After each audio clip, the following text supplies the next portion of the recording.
예, 모두 자리에 앉아 주십시오. 왜 음악을 왜 틀어놓은 거예요, 헷갈리게? 안녕하십니까. 오늘 업무보고 첫 번째 사회를 맡은 고용노동부 대변인 홍경희입니다. 오늘은 노동이 존중받고 기업이 신뢰받는 대체불가 대한민국 슬로건 아래 새 부처의 핵심 업무 추진 계획을 대통령님과 국민 여러분께 보고드리겠습니다. 업무 보고를 시작하기에 앞서 대통령님의 모두 말씀이 있겠습니다. 네, 오늘 업무보고 두 번째 순서로 노동이 존중받고 기업이 신뢰받는 대체불가 대한민국 구현을 위한 업무보고가 되겠습니다. 고용노동부 중소벤처기업부 공정거래위원회는 우리 경제사회의 뿌리인 일자리와 노동, 중소기업과 소상공인, 공정한 시장 질서 확립 등과 같은 국민의 삶과 직결된 핵심 영역을 담당하고 있습니다. 급변하는 경제사회 여건 속에서 일하는 사람과 기업 모두가 공정한 시장에서 성장할 수 있도록 서로 힘 합쳐서 선제적이고 적극적으로 대처해 주면 좋겠습니다. 국민의 생명과 안전이 존중받고 또 노동의 가치가 존중받는 사회가 돼야 진정한 대체불가 대한민국의 달성이 가능합니다. 최근 일터에서 이 노동부의 정말 큰 노력으로 사고 사망자가 많이 줄어들고 있어요. 정말로 개인적으로 기쁜 일입니다. 일하러 현장에 나갔다가 정말 먹고 살겠다고 갔다가 죽음을 맞이하는 게 얼마나 참혹한 일입니까? 그게 체계적으로 많이 줄어드는 것 같아요. 월간 거의 한 100명 이상 줄어드는 것 같습니다.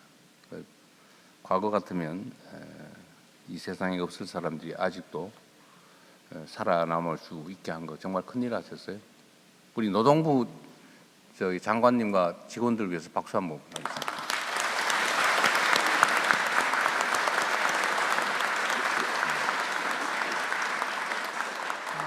정말 큰일 하신 거예요. 이게 누군가의 생명을 살린 거 아닙니까? 누군가에게 생명을 부여한 거예요.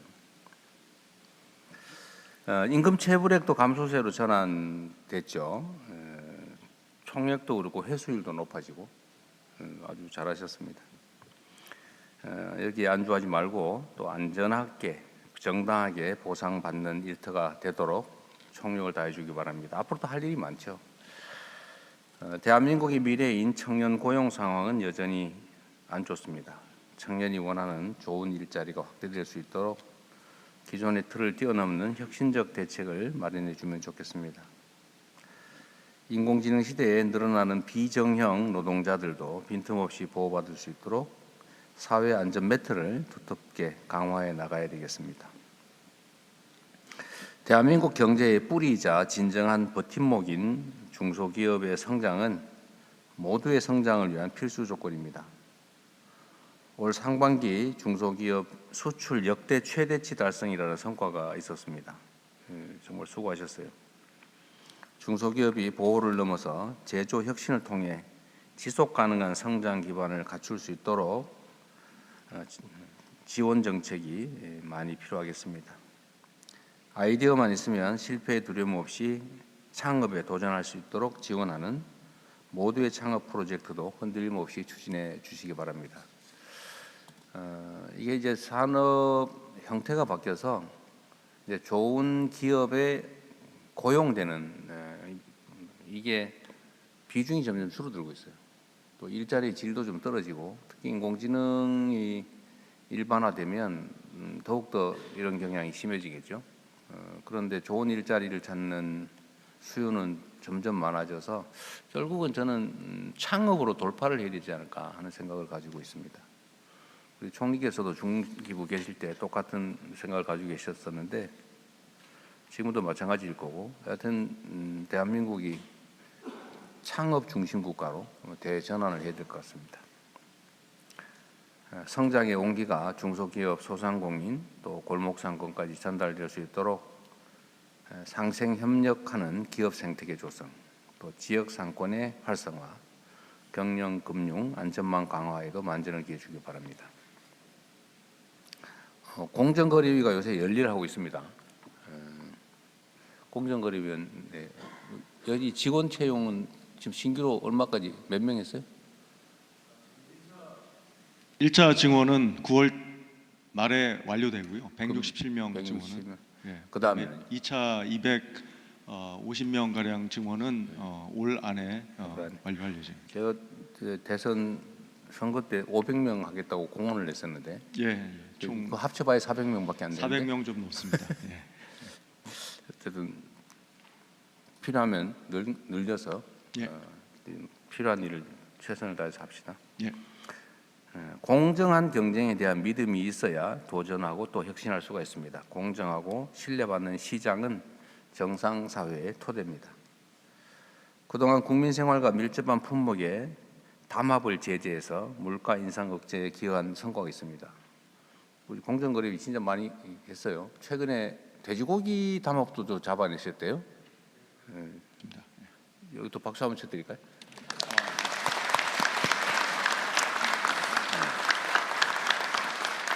공정거래위가 어쨌든 이게 담합 또 매점 매석 이런 것들을 단속을 열심히 하다 보니까 원래 이게 경찰 또 경제검찰이라고 불렸던 역할을 요새 제대로 하고 있는 것 같습니다. 그래서 앞으로는 담합이나 뭐 이런 비정상 거래를 통해서 부당한 이익을 얻는 일은 아예 꿈도 꿀 수 없게 눈을 부릅뜨고 지키고 계시면 좋겠어요. 앞으로도 납품 단가 부당이나 또 기술 탈취와 같은 불공정 거래를 지속적으로 살피고 바로잡아 주기 바랍니다. 약자를 보듬어 지원하고 또 약자들이 목소리를 낼 수 있는 시장을 만드는 것도 중요합니다. 지난 6월 발표한 제도 개편 방안을 국민이 체감할 수 있는 방향으로 속도감 있게 추진해야 되겠습니다. 중소기업부도 저기 수출도 많이 했다는데 박수 한번 해야지.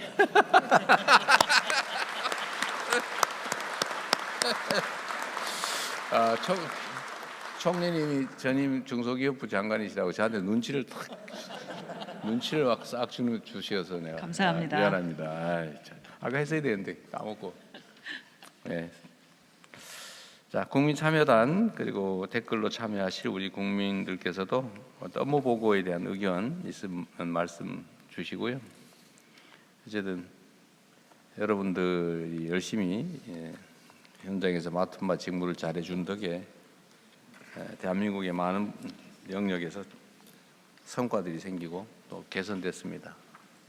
우리가 해야 될 일이 원래 이제 과거에 잘못된 것들을 좀 바로잡고 또 필요한 새로운 일들을 해 나가는 것인데 하나는 개혁, 청산, 정상화, 또 하나는 혁신과 비전이겠죠. 어쨌든 두 가지 모두 다 우리가 해야 될 일인데 열심히 해주고 계셔서 일단 감사드립니다. 네, 고맙습니다. 이상입니다.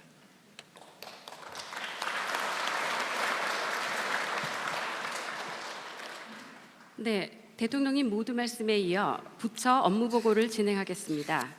이번 업무 보고는 총 3개의 세션으로 진행됩니다. 첫 번째 세션은 고용노동부 업무 보고와 토론, 두 번째 세션은 중소벤처기업부, 세 번째 세션은 공정거래위원회의 업무 보고와 토론으로 진행됩니다. 먼저 김영훈 고용노동부 장관께서 주요 업무를 보고드리겠습니다. 네, 고용노동 장관 김영훈입니다. 먼저 영상 시청하시겠습니다.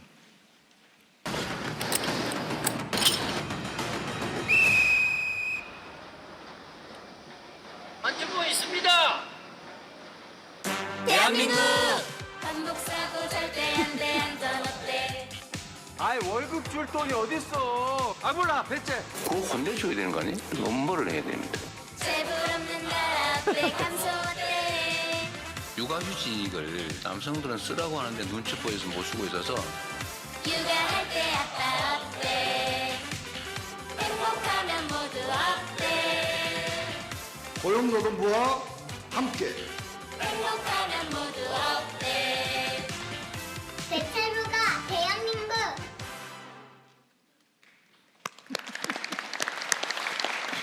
주연 배우가 조금 어색한데 AI는 안 썼습니다. 네. 방금 보신 일터와 가정에서 국민들의 밝은 미소는 노동시장 비정상의 정상을 통해 만들어집니다. 그간 고용노동부는 우리 일터에서 가장 오래된 비정상 문제인 살려고 나간 일터에서 죽는 일, 일하고 돈 못 받는 일, 눈치 보며 휴가 쓰는 일 없도록 모든 역량을 집중했습니다. 오늘은 이러한 성과를 바탕으로 국민의 생명을 지키는 정부, 일하는 시민의 구체적 삶을 바꾸는 고용노동 행정 전략을 보고 드리겠습니다. 올 상반기 핵심 성과입니다. 떨어지면 죽습니다. 체불 사업장이 또 체불한다는 대통령님의 강력한 산재 체불 근절 의지가 현장의 변화를 이끌어냈습니다. 상반기 산재 사망자는 253명으로 역대 최저치이고 떨어짐 사고는 34.9%가 줄었습니다. 임금 체불액은 10.7%, 체불 인원은 15.8% 감소했습니다. AI 훈련 참여 인원은 19만 6천 명으로 3배 이상 늘었고 남성 육아휴직자는 16.4% 늘어 4만 명을 돌파했습니다. 개정노조법 시행으로 원하청 대화가 시작됐고 정부는 공공부문의 모범적인 사용자로서 공무직위원회 설치 근거를 마련하고 공정수당과 적정임금 제도를 도입했습니다. 하반기에는 이러한 성과에 기반하여 모두가 행복하게 일할 수 있는 대체불가 대한민국을 만들라는 주권자의 명령을 구체적인 성과로 입증하겠습니다. 노동과 함께하는 진짜 성장 3대 추진 전략으로 안전하게 일하고 정당하게 보상받는 일터, 모두가 일할 기회를 보장받고 대전환의 위기를 대도약의 기회로 바꾸는 노동이 있는 산업 대전환을 완수하겠습니다. 첫째, 안전하고 정당하게 보상받는 일터 구축 전략입니다. 우연히 일어난 중대재해는 없습니다. 동일한 사업장에서 동일한 유형의 중대재해가 반복 발생한다면 미필적 고의에 의한 살인 아니냐는 대통령님의 지시에 따라 최근 10년간 동일 유형 재해가 반복된 183개 기업을 고강도 밀착 관리하겠습니다. 여름철 폭염 및 질식재해 예방을 위해 특별대책반을 가동하고 노동자가 사전의 위험 요소를 알 권리, 예방활동에 참여할 권리를 위한 원하청 공동산업안전보건위원회를 제도화하고 피할 권리 보장을 위한 작업중지권 확대를 추진하겠습니다. 임금체불은 범죄입니다. 10월부터 임금체불 범죄 법정형을 최대 5년 이하로 상향하고 체불이 심한 건설업과 조선업에 임금 구분 지급제를 도입하여 하도급으로 인한 중간착지의 구조를 막겠습니다. 전국의 노동감독관들이 반복 체불 사업장 4,247개소에 대한 체불 전수조사를 완료했습니다. 12월부터는 경기도 등 지방정부와 함께 소규모 사업장 노동감독 사각지대도 적극 해소하겠습니다. 검찰개혁에 따른 특사경의 감독 수사 역량 강화를 위한 노동감독 수사 교육원 신설도 추진하겠습니다. 두 번째, 청년은 내 일을 찾고 중장년은 다시 일하는 세대 간 상생 일자리 확대 전략입니다. 먼저 맞춤형 일자리를 확대하겠습니다. 공공 일자리 등 채용 기회를 넓히고 지역 발전과 고용 촉진을 위해 청년 일자리 도약 장려금을 확대하겠습니다. 청년 역량 향상을 위해 대기업 주도 K 뉴딜 아카데미를 1만 명 목표로 추진하고 공공 민간 총 6만 5천 명에게 일 경험을 제공하겠습니다. 국민 취업 지원 제도를 개편해 청년들이 취업 경험이 없어도 맞춤형으로 지원하고 구직 촉진 수당을 65만 원으로 인상하겠습니다. 국가의 각종 일경험 프로그램을 이수한 청년의 취업을 끝까지 책임지겠습니다. 가칭 플레이그라운드를 활용해 전문 3단사의 취업 지원 및 또래 커뮤니티 활동을 지원하고 자발적으로 이직한 청년에게도 생애 1회에 한해 구직급여를 지급하여 재도전을 돕겠습니다. 중장년이 다시 출발할 수 있도록 재취업 의무 사업장을 현행 1,000인 이상에서 300인 이상으로 단계적으로 확대하고 중장년 경력개발센터를 구축해 1:1 조기 경력 설계를 지원하겠습니다. 전국 102개 고용센터를 나만의 AI 고용센터로 혁신해 국민 누구나 졸업부터 퇴직까지 평생 AI 일자리 토탈케어를 받을 수 있도록 하겠습니다. 생산 가능 인구 급감에 대비하여 우리 사회의 지속 가능한 성장을 위해 정년 연장은 피할 수 없는 시대적 과제입니다. 하지만 청년들은 일자리가 줄어들까 걱정하고 있습니다. 공공부문에서부터 세대 상생형 정년 연장 과제를 선도할 것을 제안합니다. 고용노동부도 관계부처와 공공기관의 정원 및 총 인건비 관리 개선을 적극 협의하고 청년 고용 의무제를 강화해 공공기관의 신규 채용을 강력히 이끌어내겠습니다. 세 번째는 격차를 해소하고 다 함께 도약하는 산업 대전환 전략입니다. 기존 노동법 울타리 밖에 있던 869만 노무 제공자를 위해 사회 안전매트를 구축하겠습니다. 고용보험 적용을 최대 160만 명까지 넓히고 특수고용 노동자 등에게도 육아수당 신설과 보험료 지원을 확대하겠습니다. 제도 밖 일하는 사람들의 복지를 종합 지원할 가칭 K 노동복지회의소 신설 방안을 연내 마련하겠습니다. 일하는 모든 시민들에게 퇴직 공제부터 일터 개선, 금융 지원까지 삶에서 체감할 수 있는 실질적인 혜택을 드리고자 합니다. 공공부문 비정규직 처우와 도급제 개선, 장애인 의무 고용률 상향 등 일할 기회 확대, 이주노동자 권익보호 및 통합지원체계 구축 등 취약노동자 유형별로 촘촘히 보호하겠습니다. 가칭 일하는 사람 기본법과 근로자 추정제 입법을 차질 없이 추진하고 5인 미만 사업장 근로기준법 적용 확대는 저임금 노동자와 소상공인의 을들의 전쟁이 되지 않도록 영세 사업주 지원과 사회적 대화를 바탕으로 단계적으로 추진해 나가겠습니다. K자형 격차를 완화하고 상생의 선순환 구조를 마련하겠습니다. 노동조합 조직률을 높여 격차 해소의 기반을 조성하겠습니다. 개정노조법 안착을 위해 단체교섭 세부 지침을 8월 중 시행하여 산업 현장의 불필요한 혼란을 막겠습니다. 쪼개기 계약 등 꼼수를 막기 위해 기간제 제도를 합리화하고 동일가치 노동 동일임금 로드맵을 12월까지 마련하겠습니다. 포괄임금 오남용 방지, 실노동시간 단축 기업 지원, 야간 노동자 보호 등 노동시간 격차 해소와 함께 퇴직급여 제도 개선과 선제 도입 사업장 지원 등 노후 소득 격차 해소에도 만전을 기하겠습니다. 마지막으로 미래는 준비하는 자의 몫입니다. 다가오는 AI 시대에 선제적으로 대응하겠습니다. 노사정이 합의한 기본원칙을 토대로 산업전환 고용안정 기본개혁의 후속 조치를 착실히 이행하겠습니다.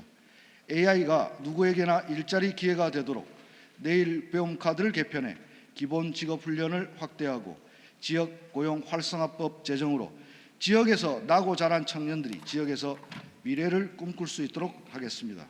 올 11월 혁신 투자 및 성과 배분, 미래세대 일자리, 사회 안전망 확대 등 의제를 모아 녹서를 발간하고 노사정 대화와 시민 공론화 과정을 통해 AI 대전환 시대에 맞는 새로운 사회개혁을 추진하겠습니다.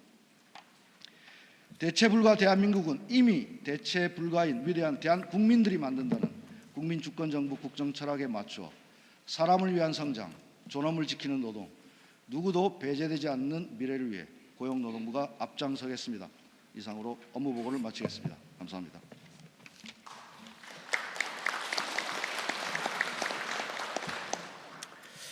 네, 요 산하기관들 제가 되는 대로 상황을 좀 생각해보고 가겠습니다.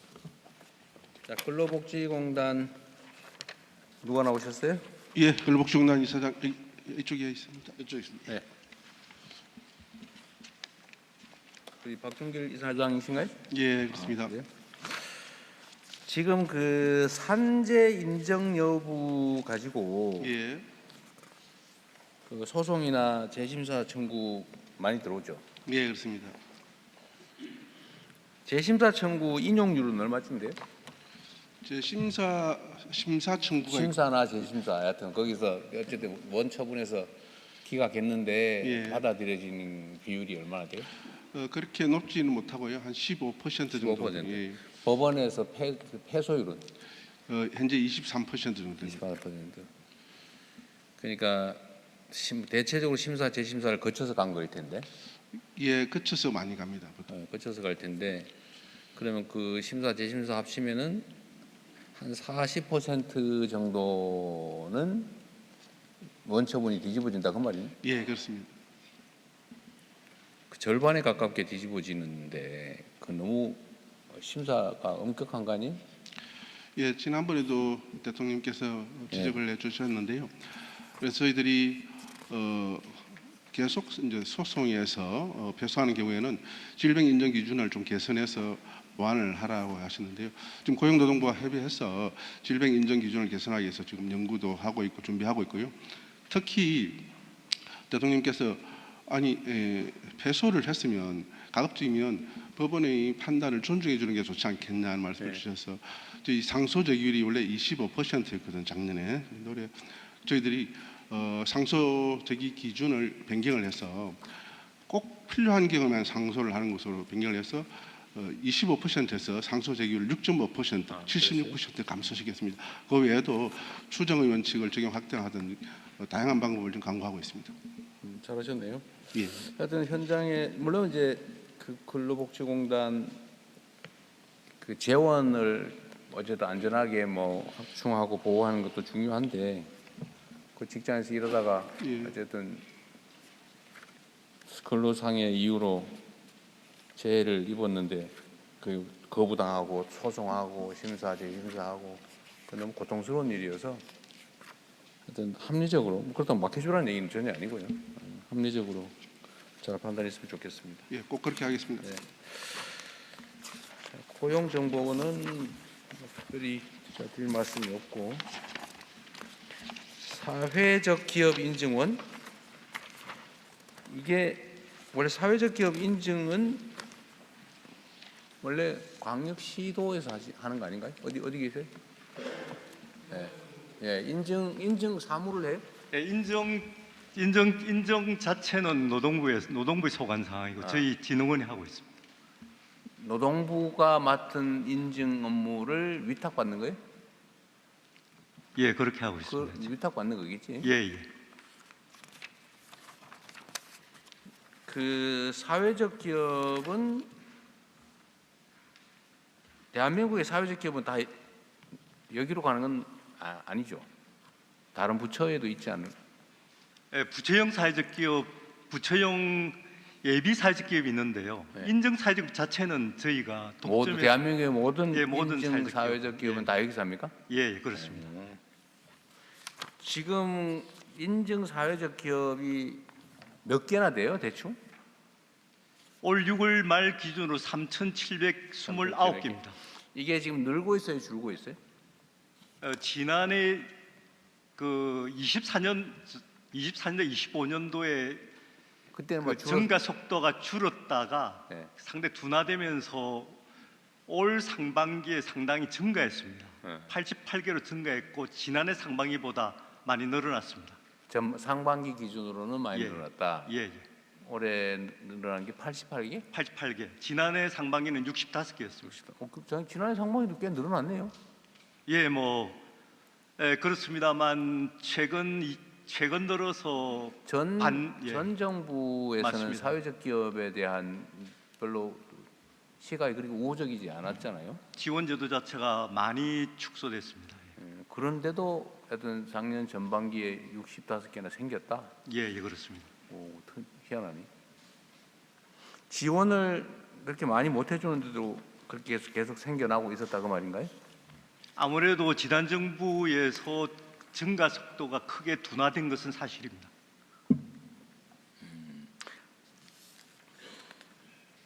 사회적 기업으로 인증되면 사회적 기업 지원금이 있잖아, 그죠? 예, 예. 요즘 얼마 정도 어느 정도 해주고 있습니까? 지원은 초기에 일단 설립이 되면 인정을 받게 되면 일단 기초적인 그런 지원 예를 들면 교육부터 시작해서 그러니까 이런저런 여러 명목들이 있을 텐데 컨설팅 금액으로 상담 한다면 뭐 얼마 정도 해주는 거예요? 금액으로 한 사람은요.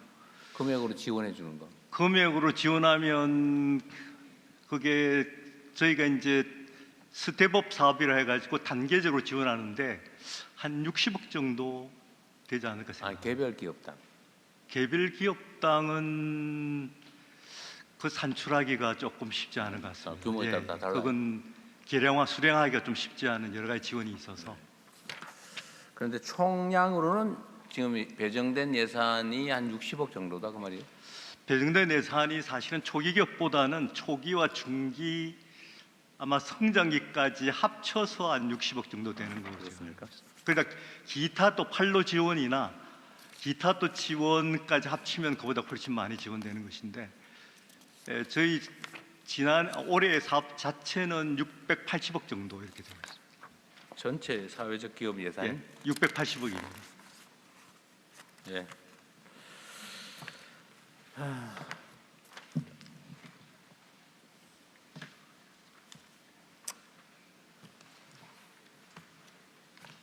폴리텍 대학은 어디 계세요? 글쎄. 여기는 학생 수가 좀 어떻게 늡니까 줄입니까?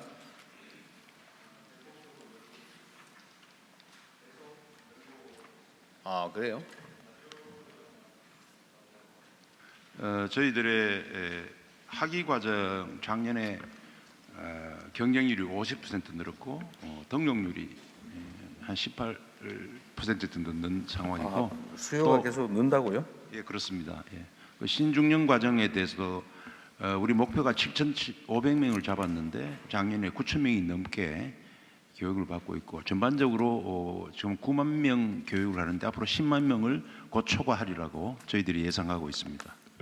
근데 제가 어느 나라인지는 기억이 안 나는데 그 다른 나라 정상이 한국의 이 폴리텍 교육 제도에 관심을 보이대요? 인도네시아 총리였을 겁니다. 아니 이번에도 있던데. 그 실제로 그러면 해외의 뭐 교육 지원 사업이랄까 뭐 그런 것도 합니까?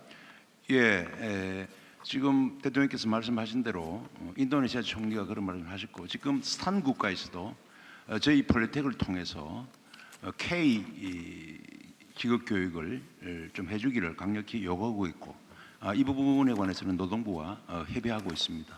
네, 알겠습니다.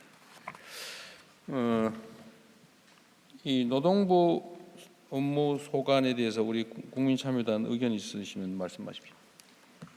예, 국민참여단 중에서 의견 주실 분은 의견 가능하면 요약 좀 해주세요. 아까 오전 좀 전에는 좀 많이 길어서 많은 사람들이 얘기를 못했어요.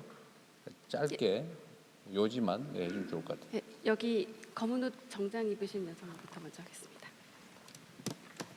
네, 안녕하세요. 그 대전에서 온 지금 일자리 청년 원정은이라고. 대전에서 여기까지 오셨어요? 네, 1분 더 하셔도 됩니다. 감사합니다. 원래 성심당 들고 오려고 했는데 실장님이 안 된다고 해가지고 못 들고 왔어요. 네, 저는 이제 청년으로서 이제 채용을 좀 이렇게 많이 공고들을 보다 보면은 느끼는 게 있어요. 이제 항상 뭐 3,000원을 준다고 해서 면접을 갔는데 사실 우리가 실수령은 2,800이다 뭐 이런 식으로 하거나 아니면은 기존에 뭐 제공되는 복지가 다르다거나 좀 그런 사례들이 좀 많아가지고 저희가 사실 좀 힘들죠. 청년 입장에서는 이 돈 준다고 해서 갔는데 이제 아니니까 다시 일자리를 찾아야 되고 그 과정에서 좀 자원들이 많이 소모가 된다고 생각을 해요. 그래서 이거를 좀 채용할 때 정확한 정보를 좀 공고하도록 법제화를 해야 청년들이 일자리 구하는데 좀 힘을 덜 들이지 않을까라는 생각이 조금 있어서 제안을 드리려고 네. 말씀을 드렸습니다. 감사한데 이 의제에 대해서는 좀 정리가 필요할 것 같아요. 이게 지금 근로 조건은 미리 사전에 다 고시하게 돼 있지 않습니까? 근데 이제 민간 채용 플랫폼에서는 아마 그게 이제 기업에서 영업 비밀이라는 이유로 뭐 입사 후 주 협의 이런 식으로 이제 그래요? 공고하고 있습니다. 그리고 근데 우리 고용24에서는 우리가 저희들이 하는 데에서는 이제 어느 정도 어바웃은 되는데 민간에서는 채용 후 협의 이렇게 되니까 불투명합니다. 그래서 지금 아마 청년께서 말씀하신 거는 민간에서도 임금에 대해서는 정확하게 고지할 의무를 법제해달라 이런 걸로 이해가 됩니다. 그래서 저희들이 검토하고 있는 중입니다. 그런데 최소한 계약에 서명할 때 계약을 할 때는 계약을 할 때는 알려줘. 해야죠. 예. 지금 근데 계약하고 난 다음에 알고 있던 것보다 좀 불리하더라. 지금 그 얘기 같은데? 저는 이제 계약 당시 알았어요. 그러니까 그날 당시에? 계약서에다가 사인을 해야 되는데 1분 전에 근데 1분 전에? 연봉이 사실 200 더 낮다. 약간 이런 식으로 말씀을 들은 적이 있어가지고. 근데 1분 전에 바로 직전에 알게 돼서 좀 당황했겠네요. 좀 하여튼 요거는 좀 정책적으로 네. 판단을 해봅시다. 네, 그렇게 하겠습니다. 예. 예, 다른 분. 예, 아까 손 드셨던 일렬의 반팔 입으신. 예. 너무 열심히 손을 드셔가지고. 예, 알겠습니다. 네, 30대 청년 이광성입니다. 저도 이제 이게 제가 이제 취업을 하려다 보면은 이제 기업의 경력직 선호가 워낙 강하다 보니까 이제 청년들이 첫 실무 경력 쌓을 기회가 오히려 좁아지고 있어요. 특히나 국비 지원 교육 같은 경우에는 새로운 직무를 배워도 그 실무 경력이 없다는 이유로 취업도 못하고 이제 생계가 막막하니까 단기 아르바이트를 반복하다가 결국에는 구직을 포기하거나 심할 때는 사회와 연결이 약해진 청년들도 있어요. 근데 기업도 힘든 게 신입을 채용해가지고 교육하고 적응시키는데 드는 비용과 부담 때문에 경력직을 선호하면서도 한편으론 필요한 인력을 구하지 못하는 상황도 있어요.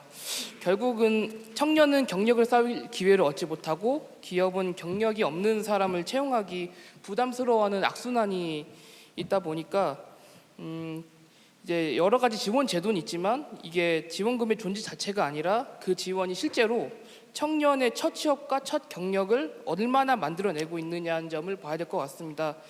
지금 청년들에게 필요한 거는 또 하나의 교육 과정을 늘리는 게 아니라 실제로 일해보고 첫 경력을 얼마나 만드느냐. 이게 교육, 일 경험, 첫 취업, 경력 형성으로 이어지는 기회를 어떻게 더 넓혀갈 것인지 그것도 궁금하고, 그리고 정책 성과도 단순히 이제 취업했다는 것이 아니라 교육받은 직무와 관련된 분야에 실제로 취업했는지, 그리고 그 취업이 6개월, 1년 뒤에도 그 경력을 이어가고 있는지까지 확인해서 정책에 반영할 계획이 있으신지 궁금합니다. 이상입니다. 요약해서 간단히 말씀 한번 네. 해주세요.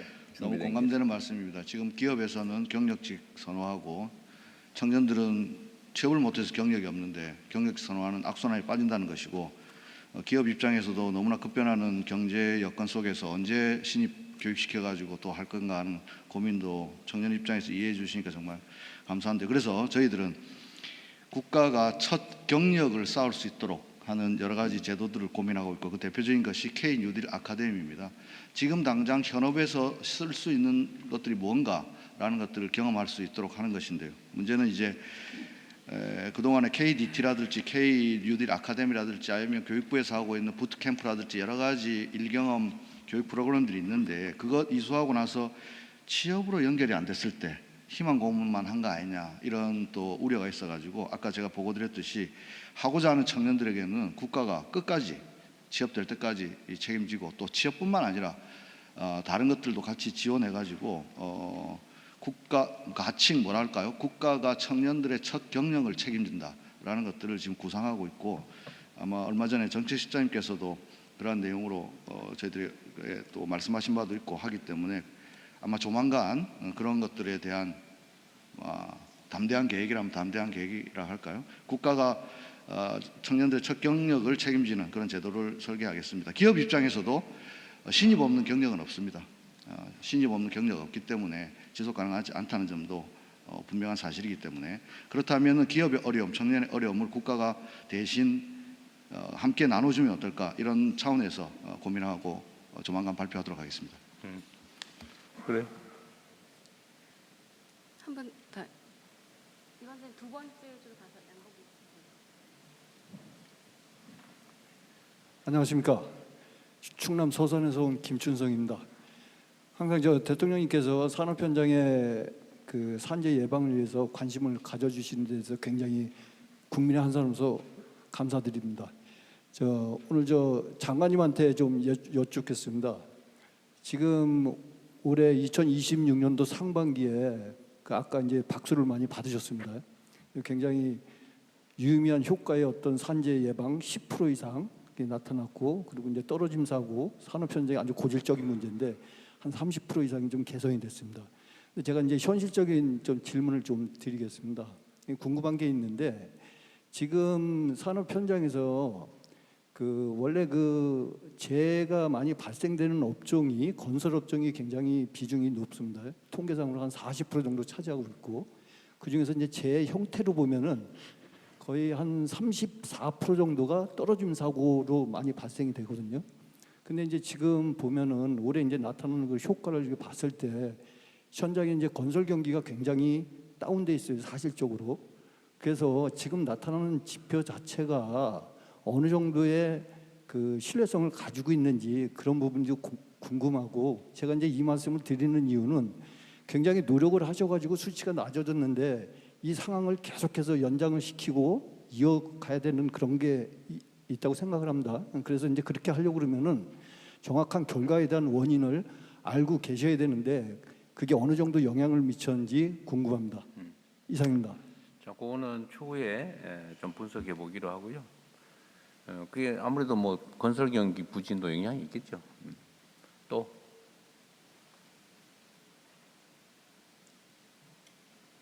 한 분만 하고 다음 보고로 넘어가겠습니다. 안녕하세요. 저는 간단히 말씀드리겠습니다. 저는 전부 전라북도 정읍에서 노동자로 근무하고 있는 강석준입니다. 두 가지를 제안 하겠습니다. 첫째는 각 직장에서 가능한 한 매일 근무 시간에 안전 교육을 30분씩 그냥 실시를 하여 안전 사고를 좀 없앴으면 합니다. 그리고 둘째는 각 지역 단체에서는 공공기관이나 기업에 지역 인재를 채용해서 지역 균형 발전을 이루어야 한다고 생각합니다. 이상입니다. 저기 장관님, 저 말씀 일리가 있는데 네네. 원래 위험성이 있는 작업장에서는 안전 교육이라고 하는 거를 원래 해야 되죠. 툴박스 미팅이라고 들어가기 전에 오늘 작업이 어떤 것이고 어떤 것이 있는지 하고 있는데 그게 실효적으로 또 안 된다는 지적이 아닌가 생각됩니다. 네. 그게 법률상 의무예요. 그게 원래 그러니까 일반 관념상으로는 그런 의무가 있거든요. 안전 교육을 시켜라. 예. 안전한 환경을 유지해라. 이게 있는데 혹시 법에 그런 안전 교육을 해라라는 규정이 교육은 있어요? 의무이고 안 하면 과태료 부과됩니다. 그리고 위험성 평가와 관련해서는 지난 정부에서 위험성 평가를 안 해도 의무 사항이 아닌 걸로 돼 있었던 걸 저희들이 제도 개선을 해서 위험성 평가를 반드시 평가하고 교육도 교육은 얼마 출근할 때마다 매일 아니면 그건 정기적으로 해야 합니다. 예를 들면 정기라고 하는 게 뭐예요? 한 달에 2시간 이상 산업안전보건 교육을 해야 하고 2시간 또 건설 현장 같은 경우는 아까 말했듯이 작업에 들어가기 전에 매일 해야죠. 툴박스 미팅. 나름 그런 세부 규정이 있나 보군요. 그렇습니다. 안전교육은 의무 사항이고요. 위험성 평가도 이제 의무 사항으로. 그것이 이제 알 권리라는 겁니다. 우리 국민들 의견 있으시면 소개해 주시죠. 생방송 시청 중이신 국민들께서 댓글로 주신 의견 말씀드리겠습니다. 아이디 야구 맨날 지내 778님께서 프리랜서는 경력증명서를 누가 떼주는 것도 아니고 교육이나 복지 사각지대에 놓인 경우가 많습니다. 프리랜서 보호 좀 해주세요. 그리고 한 분 더 말씀드릴까요? 예, 아이디 집에 가자 피곤해님께서 법 개정이 쉽지 않다면 법 개정 전이라도 5인 미만 사업장에서 일하는 노동자 보호 조치를 취해 주셨으면 합니다. 몇 분 더 하세요. 할까요? 그거 하는데 얼마 걸린다고? 네, 프로가 되고픈 아마추어님께서 작업 중지 권한도 좋은데 노동자가 눈치 보지 않고 사용할 수 있는 환경도 함께 만들어야 합니다. 라는 의견 주셨고요. 그리고 송민정 W6F님께서는 정년 연장 얘기 나올 때마다 걱정인데 이러면 청년 신규 채용이 줄어드는 거 아닌가요? 라는 의견 주셨습니다. 그거는 잠깐 한번 의견 한번 얘기 한번 해보십시오. 이게 우리 여론조사상으로는 오히려 청년층에서 정년 연장에 대한 반대 의견이 거의 매우 적고 찬성이 많았던 것 같은데. 그렇습니다. 그 이유는 뭐 여러 가지 분석이 가능하겠는데 아마 청년들도 일반적으로 보자면 청년 연장의 필요성에 대해서는 공감한다고 생각됩니다. 그런데 저희들이 조금 확인해야 될 것은 정년 연장이 청년 고용을 위축시킨다는 것은 일부는 맞는 말씀인데 또 현장을 가보면 중소기업이라든지 지역에는 정년 자체가 없을 정도로 미스매칭이 나고 있고 못 구하고 있고 그렇다면 이게 충돌하는 부분은 어딘가를 살펴보면은 최소한 정년 제도가 있고 그것이 이제 공공부문이라든지 대기업 이런 것이 청년들이 선호하는 일자리인데 이 일자리가 약 20% 어간이고 저희들이 추계를 해봤을 때 약 11만 명 이쪽 저쪽이라고 보아지는데 이 자리에서 정년이 늘어나 버리면은 그나마 청년들이 선호하는 일자리가 막힐 것 아닌가 하는 걱정입니다. 그래서 제가 이 좋은 일자리에서는 최소한 세대 상생형 대타협을 이루어내야 되는 것 아니냐 그런 생각입니다. 알겠습니다. 자, 중소기업부 보고하시죠.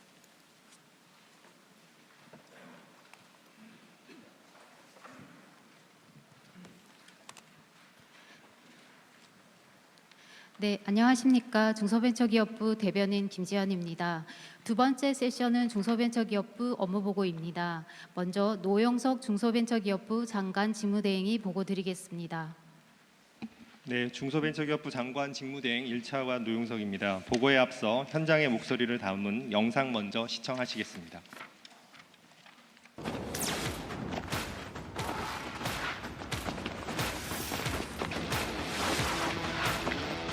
아이디어 하나를 가지고 시작하는 데 있어서 막막했던 부분들이 있었습니다. 모두의 창업 덕분에 창업을 시작할 수 있었습니다.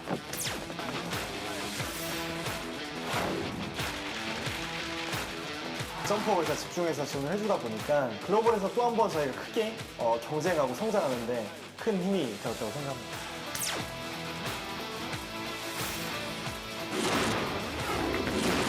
상생금융 덕분에 자금을 제때 마련했는데 이런 지원이 중소기업에 확대 적용됐으면 좋겠습니다.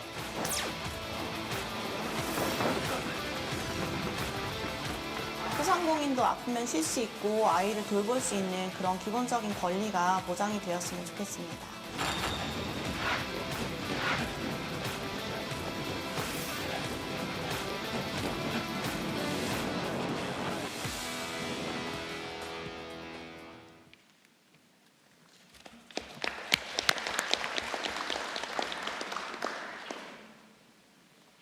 네, 그럼 지금부터 기업은 활기차게, 시장은 따뜻하게를 주제로 2026년 하반기 업무계획 보고 드리겠습니다.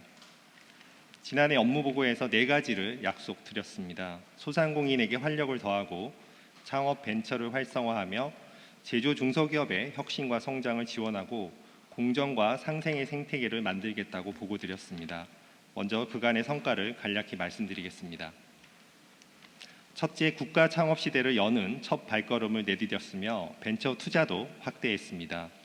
모두의 창업에 6만 3천여 명이 신청하셨고 이 중 3분의 2 이상은 30대 이하 청년층이었습니다. 26년 1분기 벤처펀드 결성액은 역대 최대, 투자액도 역대 2위를 기록했으며 딥테크 분야 유니콘이 등장하는 등 벤처 생태계가 질적으로 고도화되었습니다. 중소기업의 수출이 증가하고 R&D 생태계가 회복되었습니다.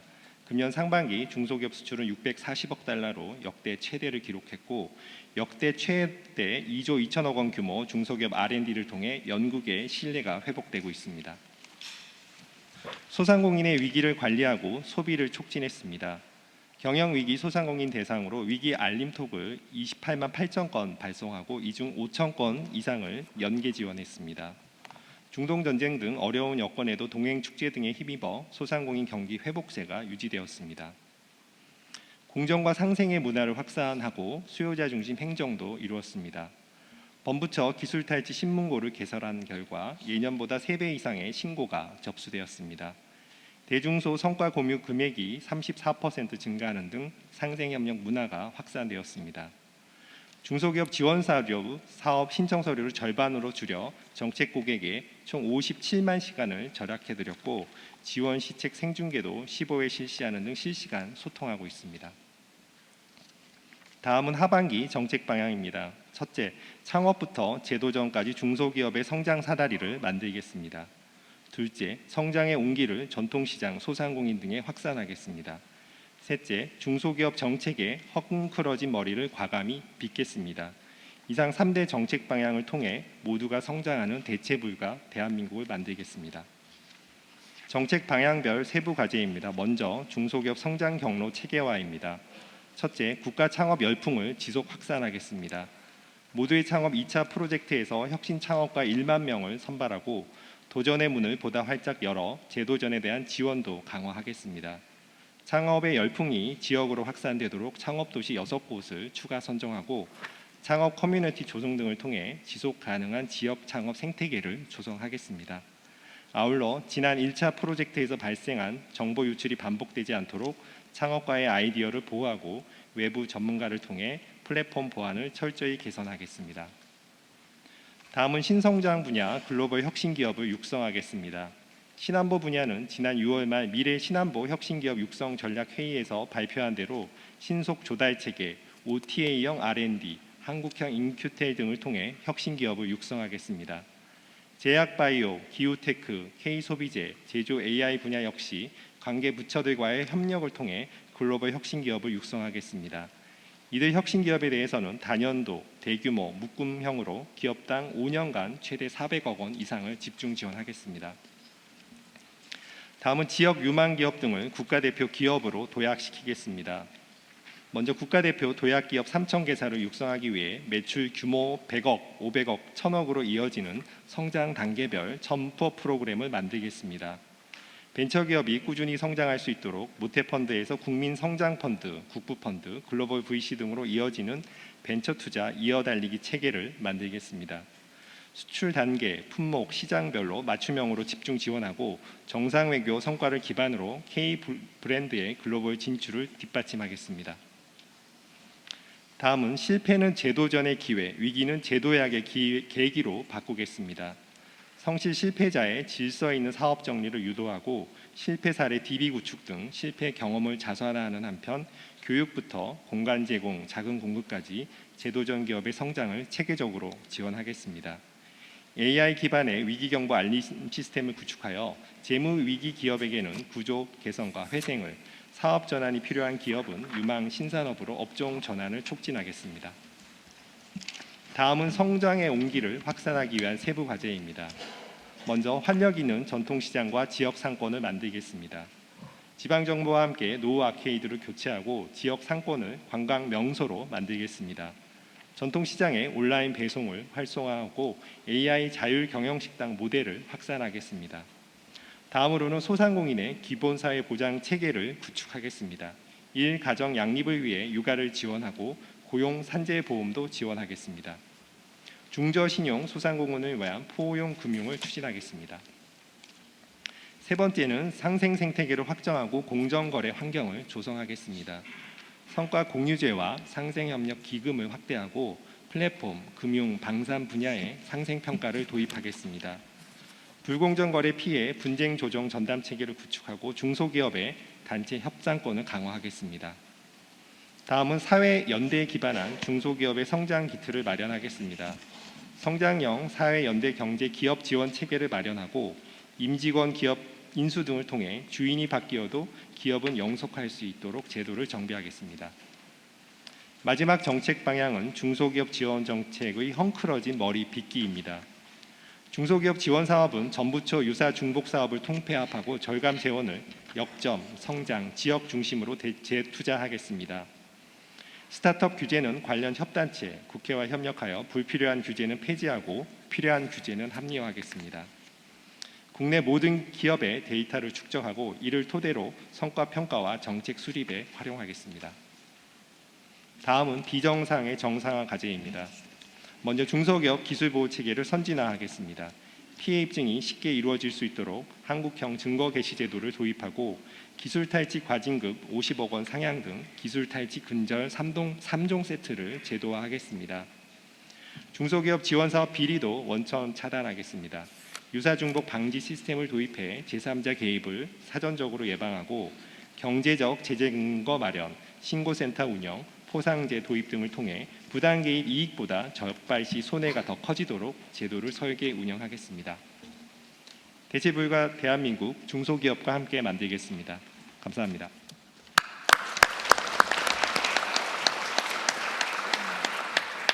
예, 수고하셨습니다. 관련 산하기관들도 잠깐 살펴보겠습니다.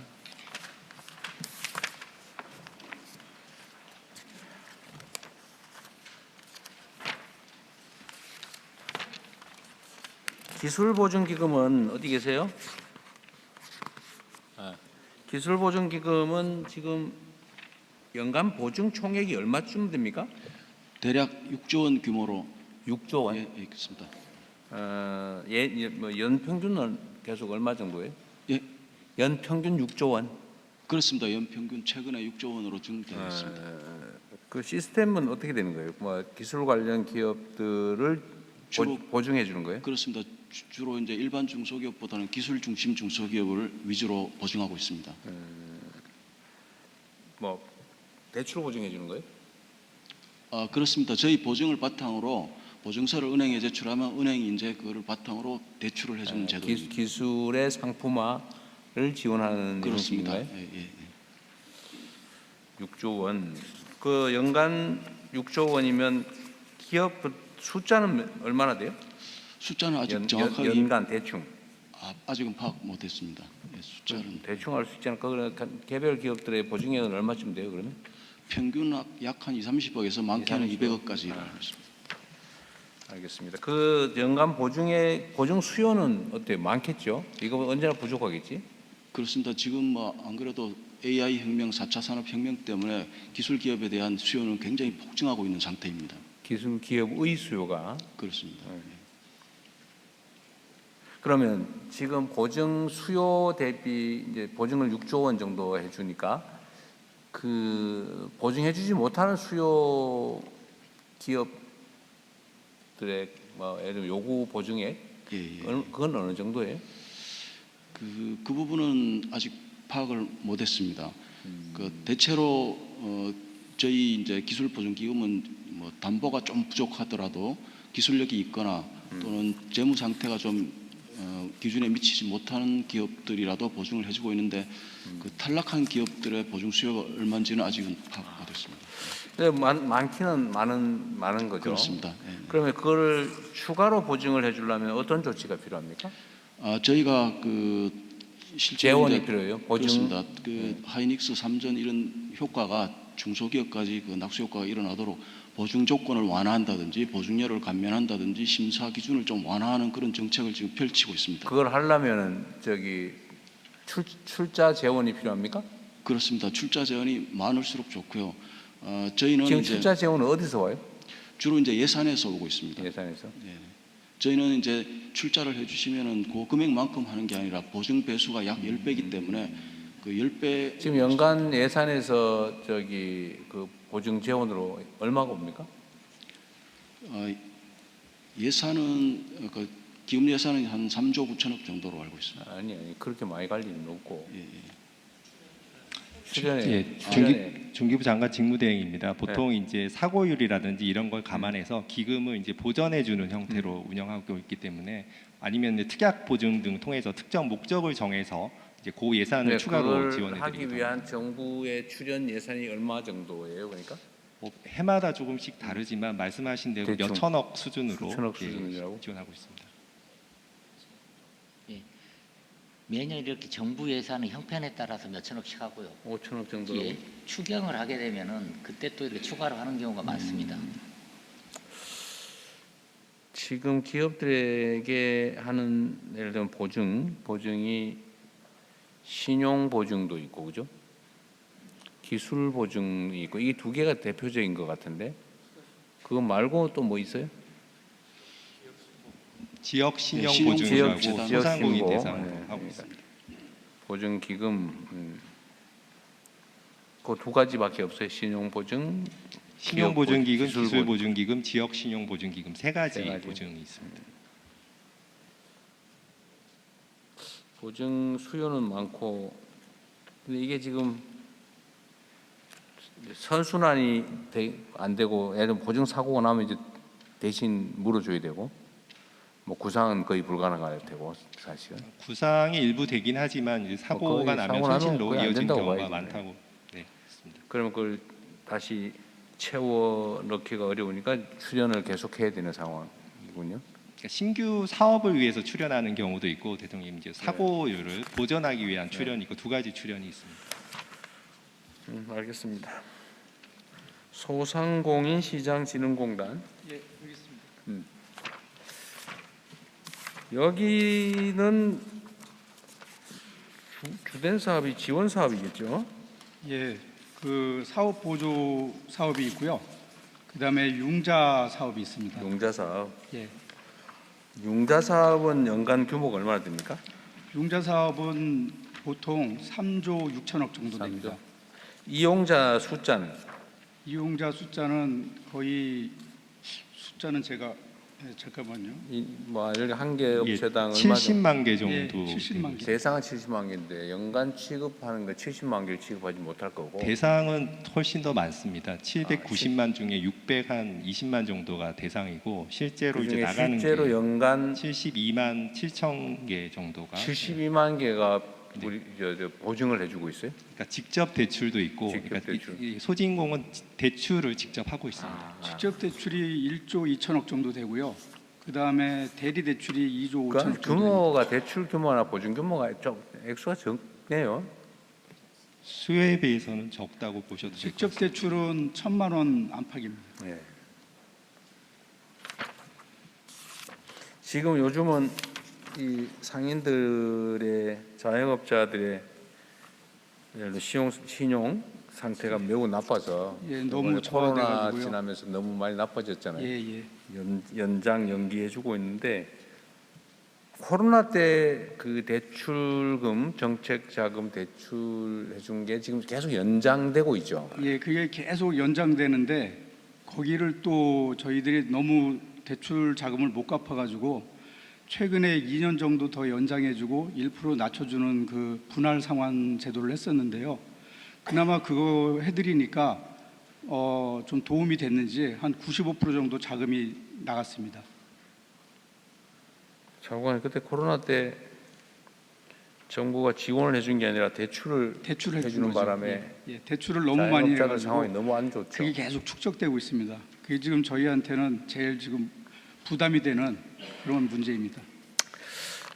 그때 코로나 때 사실은 다른 나라들은 되게 정부가 지원을 해줬는데 예, 저희도 우리나라는 그게 다 좀 대출을 해주는 바람에 직접 지원을 좀 해드렸어야 되는데 네. 너무 대출에만 의존했는데 당시 이제 상황이 빨리 끝날 거라고 생각을 해가지고 그때 제가 자영업 비서관을 하고 있었는데요. 뭐 그게 한 1년 안쪽에는 끝나지 않을까 했는데 너무 길어지는 바람에 계속 누적되면서 지금까지 와가지고 그때 당시에 이게 그러니까 뭐 사실은 되게 주관적인 것일 수 있는데 그때 당시에 예를 들면 외국의 평균적인 외국의 지원을 기준으로 예.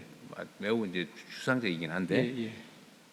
우리는 대출로 다 처리해서 예. 개인에게 책임을 지웠고 예. 다른 나라들은 대개 정부가 지원을 해줘서 정부가 책임을 부담했잖아요. 네, 그렇죠. 그러니까 그때 당시에 정부의 그 국채 비율은 올라갔고 예. 가계부채 비율은 유지가 되거나 떨어지거나 이랬는데 우리는 국채 비율은 안 올라가고 예. 가계부채 비율은 확 올라갔잖아요. 예.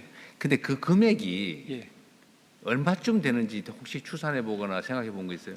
그때 저희가 쉽게 말해서 다른 나라처럼 지원을 했어야 되는데 대출로 해가지고 그 개인에게 빚을 만든 금액의 규모가 얼마가 될까? 그때 그 얘기 나오기는요. 그 당시에 일단 처음에 나왔을 때는 그 한 100조 얘기가 나왔습니다. 100조? 예. 100조 정도면은 국가가 그것을 지급해서 그 어느 정도 가라앉힐 수 있다 이런 얘기가 나왔었는데 국가 부채 비율이 그러면 그때 당시 기준으로 하면 2% 정도 늘어나는 거죠. 그렇죠. 그 좀 아쉬운 게 그 당시에 좀 과감하게 했었으면 좋았을 텐데 그게 사실은 되게 아쉽습니다. 100조 정도다. 근데 여기 지금 우리 저기 정책실장님도 계시니까 저보다 더 정확히 하실 것 같습니다. 그래요? 아닐 것 같은데. 전문가 중에 최고 전문가시기 때문에. 아니 제가 왜 이걸 물어보냐면 지금 자영업자분들이 사실은 부채 때문에 너무 힘든데 예. 그렇다고 경제 상황이 좋은 것도 아니고 점점 사실은 골목 상권은 악화되고 있어서 예. 그 부채를 그냥 계속 개인의 책임으로 남겨놓아야 되느냐. 그 문제에 대해서 지금 그 부채를 상각하는 그 이제 기구가 있습니다 지금. 근데 거기서도 좀 하느라고 하는데 그거를 지금 또 중단하려고 하는 쪽이 있습니다. 연체 채무 조정하는 거, 예. 감액해주거나 면제해주거나 하는 거. 상각하거나 이거를. 근데 이걸 만들어놨는데 지금 제 입장에서는 이거를 중단하면 안 된다. 이거를 다시 연장을 좀 했으면 좋겠다. 아니면은 형태를 바꾸더라도 혹시 지금 그러니까 채무 조정 사업을 하고 있다 이게 말이죠. 그렇죠. 정부가 일정한 부담을 있습니다. 하고 그 기구가 그거 내용 아는 사람이 혹시 있어요? 없는 모양이에요. 대통령님, 그 금융위에서 주로 새출발 기금이나 새출발 기금, 제도약 기금. 그게 올해로 일단 중단되게 돼 있는데 저는 그걸 중단하면 안 된다라고 주장하고 있습니다 지금. 새 출발 기금은 저기 채무를 그러니까 바꿔주는 거예요? 아니 주로 상각합니다. 그 채무 소각. 소각을 해요? 예, 소각을 주로 많이 합니다. 일부 소각을 해요? 전부 소각을 해요? 대부분 그쪽으로 들어가면은 소각이 됩니다. 거의 예. 전액 소각, 원리금 예. 전액 소각을 해준다고. 근데 이제 기준은 있습니다. 봐가지고 뭐 재산 상태가 많은데도 채무가 계속 안 갖고 있다거나 이런 건 빼고. 근데 그거를 지금 중단할 일은 아닌 것 같긴 한데. 그 안 된다고 저는 생각을 하죠. 특별한 뭐 중단할 계획도 좀 약간 착오가 있는 것 같고요. 그 새출발 기금 같은 경우가 지금 7년 이상 연체된 채무 중에서 일정 규모 이하 이렇게 돼 있어서 5천만 원 이하 그때 그건가요? 근데 7년 이하라고 하면 지금 그 코로나 기간 아직 7년이 경과되지 않았습니다. 해당이 안 됩니다. 그 이전 거. 예, 그래서 이번에 이제 내년 예산에 어제 잠깐 말씀드린 이 부분을 해결할 수 있는 방안을 저희 강구 중에 있습니다. 네. 하여튼 코로나 때 중소상공인 소상공인 자영업자들한테 예. 원래 정부가 해야 될 일을 떠넘긴 측면이 있어서 예. 이건 일정 정도는 우리 정부 차원에서 과감하게 해야 될 것 같아요. 대통령님께서 좀 과감하게 이 부분을 좀 봐주셨으면 좋겠습니다. 내가 한다고 마음대로 되는 건 아니에요. 그래도 봐주셔야 됩니다. 너무 이게 왜냐하면 지금 실장님 말씀으로는 이제 7년 기간이라고는 하는데 문제는 그 7년간으로 이게 끝나지는 게 아니라 계속 누적이 되고 어려움이 계속 정립이 됐기 때문에 그 기간만 따져서는 좀 안 된다 이런 판단입니다. 그러게 말입니다. 예. 네, 알겠습니다. 한국벤처투자는 어디 계세요? 예, 여기 있습니다. 벤처투자는 뭐 하는 거예요? 벤처 투자는 벤처 캐피탈, 벤처 투자사들. 벤처 캐피탈 모태펀드 운영이에요? 모태펀드는 벤처 투자사들이 조합을 만들어서 기업에 투자를 할 때 저희가 그게 일정 자금을 저희가 출자를 해줍니다. 출자하는 걸로. 알겠습니다. 지금 이거는 그럼 정부의 출자 재원에 영향을 많이 받겠네요. 예, 정부 재원으로 전액 저희가 출자를. 지금 이거는 지금 이게 예산 상황들이 들쭉날쭉했을 텐데 지금은 뭐 예년 수준은 다 회복했어요? 예, 지금은 뭐 거의 역대 최고 수준이고요. 네. 그럼에도 불구하고 좀 부족하기 때문에 내년에도 계속 늘려야 돼요. 그럼에도 불구하고 부족해서 그렇죠. 네, 알겠습니다. 요거 우리 국민참여단하고 국민 여론 의견 들어보는 거는 요거 공정거래위까지 하고 난 다음에 한꺼번에 하도록 하겠습니다. 공정거래위원회 보고 하시죠.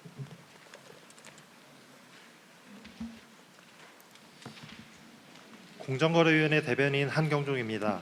세 번째 세션은 공정거래위원회의 업무 보고입니다. 주병기 공정거래위원장께서 주요 업무를 보고 드리겠습니다. 안녕하십니까. 공정거래위원장 주병기입니다. 공정거래위원회에 2006년 하반기 업무 보고를 드리겠습니다. 독과점 구조 개혁과 공정성장 기반 조성을 목표로 한 하반기 업무 보고입니다. 먼저 올 상반기 주요 성과로 공정한 거래 환경 조성을 위한 엄정한 법 집행, 그리고 경제적 제재의 실효성을 높이고 경제적 약자의 기울어진 협상력을 보강하는 제도 개혁을 차질 없이 이행했습니다. 독과점 사업자의 담합에 대한 엄정한 법 집행을 통해서 반칙, 편법, 착취를 통한 부당이익은 기업을 위태롭게 하고 혁신과 상생만이 기업이 성장할 수 있는 유일한 길이라는 인식이 시장 전반에 확산되도록 했습니다. 담합 식원자재 가격 인하에 따라 빵, 라면, 음료수 등 관련 민생 품목의 자율적 가격 인하가 이어지기도 했습니다. 경제적 제재의 실효성을 높이는 고시 개정과 법 개정안 마련, 그리고 경제적 약자의 협상력 불균형을 바로잡기 위한 제도 개선안 마련도 차질 없이 완료했습니다. 아울러 정유업계 50대 종합건설사 그리고 5개 대기업 집단 등과의 상생 협약을 통해 정유업계의 사후 정산제 폐지, 종합건설사의 유보금 관행 폐지 등 연성 규범, 대기업의 2만 3천 개 협력사에 대한 6조 원이 넘는 성장 지원을 유도했습니다. 다음으로 공정위에 대한 기대와 바람을 담은 국민들의 목소리를 동영상을 통해 확인해 보겠습니다. 공정한 질서를 유지하는 것이 본질적인 업무일 텐데 기업 규모가 커지면서 또 경쟁이 격화되면서 공정거래위의 역할이 점점 더 중요해지는 것 같습니다. 담합 제재 품목이 원료로 활용되는 제품들의 가격이 인하돼서 먹거리에 대한 부담이 많이 덜어진 것이 사실입니다. 신랑 신부 각자 보증 인원을 맞춰야 한다는 거예요. 상술 같기도 하고 좀 속상하더라고요. 모든 그 협상 테이블에 저희 소상공인 단체가 참여할 수 있도록 기회를 제공해 줄 것을 말씀드리고 싶고요. 대금 지급 기한이 단축되면 회원사들의 자금 유동성 개선은 물론 경영 안정화에도 큰 도움이 될 것으로 기대합니다. 폐업을 하고 싶어도 어쩔 수 없이 지금 목돈이 들어가기 때문에 마이너스 상태로 유지되는 데가 굉장히 많습니다. 그래서 법령으로라도 시작이 돼야 되지 않겠느냐. 대체 불가 대한민국. 대체 불가 대한민국.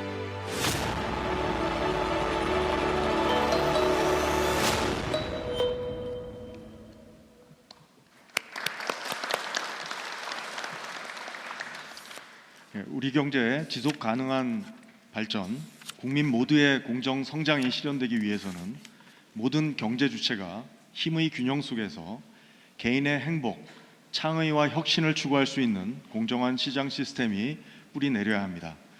이를 위해 공정위는 4가지 핵심 과제를 추진할 것입니다. 첫째, 민생을 침해하는 불공정 행위에 엄정 대응하고 독과점 구조를 개선하는 등 공정한 시장 질서를 확립하겠습니다. 둘째, 경제 주체 간 힘의 불균형을 완화함으로써 공정한 경쟁과 혁신의 시장 경제 기본 원리가 뿌리내리게 하겠습니다. 셋째, 디지털 시장 혁신 생태계를 조성하겠습니다. 넷째, 대기업 집단의 반칙 행위를 적극 감시하고 경제력 집중 완화를 통해 시장 시스템의 혁신 역량을 제고하겠습니다. 또한 이 4가지 핵심 과제를 뒷받침할 수 있도록 공정거래위원회의 집행 체계도 전면적으로 개혁할 것입니다. 4가지 핵심 과제 중 첫 번째 과제는 민생 분야의 공정거래 질서 확립입니다. 민생 경제의 안정을 위해 독과점화된 필수품 공급망의 시장 교란 행위에 대해서 강력한 법 집행이 지속돼야 합니다. 기초 원자재, 필수품 시장에서의 담합, 복지시설, 생활서비스 등 민생 분야 불공정 거래 행위를 집중 점검 및 엄정 제재하고 독점력을 남용한 반복적 법 위반에 대해서는 영업 양도, 지분 매각 등 구조적 조치로 규율을 할 수 있도록 하겠습니다. 또한 불공정 거래 피해자의 신속한 피해 회복을 위해 피해자 소송 지원을 위한 기금을 신설하고 신속한 피해 구제를 위한 분쟁 조정의 확대, 손해배상 소송에서 공정위 자료 활용을 활성화, 소비자의 피해 예방 권리 도입 등 피해 구제 체계를 선진화하겠습니다. 요람에서 무덤까지 생활 속 소비자 불편을 해소하도록 결혼, 운동, 여가, 상조 등 불투명한 거래 관행을 개선하고 사업자 책무와 소비자 권익을 강화하는 제도 개선과 적극적 법 집행 노력을 지속하겠습니다. 시장 경제의 효율성은 공정한 경쟁 그리고 협상력 균형에서 나옵니다. 이것이 바로 두 번째 과제, 경제적 강자와 약자 간 힘의 불균형 완화입니다. 기울어진 운동장에서 중소기업, 소상공인, 자영업, 특수고용직 등 의뢰, 단체 행동을 보장할 수 있도록 공정거래법 적용 범위를 조정하겠습니다. 가맹, 하도급, 대리점 등 대표적 갑을 부문에서 단체 구성, 단체 협의 등 단체 협상과 관련된 권리 행사가 원활히 이루어지도록 제도를 정비하겠습니다. 익명제보센터, 기술보호감시관, 신고포상금제 등 고도화된 감시 체계를 활용하여 기술 탈취, 대금 지급 지연, 안전 비용 전가 등 고질적 갑질 행위를 근절해 나가겠습니다. 하도급 기업과 납품업체들이 정당한 대가를 제때 받을 수 있도록 대금 지급 안전장치를 마련하고 지급 기한을 단축하겠습니다. 가맹점주의 창업, 운영, 폐업 등 전 생애 주기에서 필요한 정보가 충분히 제공되고 폐업하는 경우 과도한 이학금이 부과되지 않도록 관련 규정을 개선하겠습니다. 최근 유가 급등으로 인한 영세 주유소의 경영상 애로를 해소하기 위해 혼합 판매를 허용하고 사후 정상 관행을 개선해 나가겠습니다. 세 번째 핵심 과제는 디지털 시장의 혁신 생태계 조성입니다. 공정한 경쟁과 혁신의 원리가 디지털 시장에서도 구현되려면 디지털 환경에 적합한 규율이 필요합니다. 디지털 환경을 이용한 반칙 행위를 효과적으로 규율할 수 있도록 법규를 정비하겠습니다. 플랫폼 입점업체와 소비자를 두텁게 보호하기 위한 디지털 분야 입법을 추진하는 한편 오픈마켓, 배달앱, 숙박앱 등 분쟁 다발 분야에 대한 심층 실태 조사와 제도 개선도 추진하겠습니다. 배달앱, 앱마켓, 반도체 등 디지털 경제에서 발생하는 독과점 남용 행위를 집중 감시하겠습니다. 빅데이터, 블록체인 등 혁신 분야 기업 결합 심사를 통해 혁신적 기술 투자와 경쟁이 활성화된 산업 생태계 조성을 유도하고 편법적인 심사 우회를 막기 위해 신고 기준도 정비하겠습니다. 디지털 디바이스, AI 활용 과장 광고와 눈속임 상술, 온라인 위해 제품 유통 등으로부터 소비자를 보호하는 데에도 만전을 기하겠습니다. 네 번째 핵심 과제는 대기업 집단 경제력 집중 완화입니다. 우리 경제에서 큰 비중을 차지하는 대기업 집단이 본연의 경쟁력을 강화하고 혁신에 집중하도록 대기업 집단 규율 체계를 개선하겠습니다. 경제의 선진화는 기업 경영의 투명성과 사회적 책무를 더욱더 필요로 합니다. 대기업 집단의 지정자료 허위 제출, 계열사 누락 등 투명성을 저해하는 행위에 대한 과징금 제재 규정을 도입하고 미지정 기간 중 사익 편취도 규율할 수 있도록 법을 개정하는 한편 대기업 집단의 규제 회피 행위를 엄정 제재하겠습니다. 부당 내부 거래는 중소기업의 성장 기회를 위축시키는 가장 큰 요인입니다. 대기업 집단 내 부당 내부 거래를 집중 감시하고 중소기업의 성장 기반을 잠식하는 계열사 일감 몰아주기는 일벌백계하겠습니다. 대기업 집단의 자발적인 소유 지배구조 개선을 유도하기 위해 평가 지표를 마련하고 ESG 경영을 강화하는 방향으로 공시제도도 개편하겠습니다. 지주회사 체제에서 중복 상장 유인을 축소하도록 의무 지분율 요건을 강화하고 사익 편취 규제 대상도 확대하겠습니다. 이 네 가지 핵심 과제를 안정적으로 추진할 수 있도록 공정거래 집행 체계도 전면적으로 개편하겠습니다. 일정 수 이상의 국민, 중앙행정기관, 광역지방정부는 담합, 기술탈취 등 불공정 거래 행위 전반에 대해 공정위를 거치지 않고 수사기관에 직접 고발할 수 있도록 전속 고발제를 전면 개편하겠습니다. 지역 소상공인을 두텁게 보호하기 위해 광역지방정부에 하도급, 가맹, 대리점 분야의 조사, 처분권을 부여하겠습니다. 과징금 등 경제적 제재를 선진국 수준으로 상향하여 제재의 실효성을 확보하겠습니다. 그리고 과도한 경제 형벌은 대폭 정비하겠습니다. 공정위의 법 집행 역량, 조사와 경제 분석 역량을 확충하기 위한 인력 및 조직 확충 계획도 차질 없이 진행되고 있습니다. 1차 증원과 조직 확충은 9월 중 완료할 예정이고 2차 증원과 조직 확충도 신속히 완료할 수 있도록 하겠습니다. 공정하고 반칙 없는 시장 공정위가 만들어 가겠습니다. 감사합니다.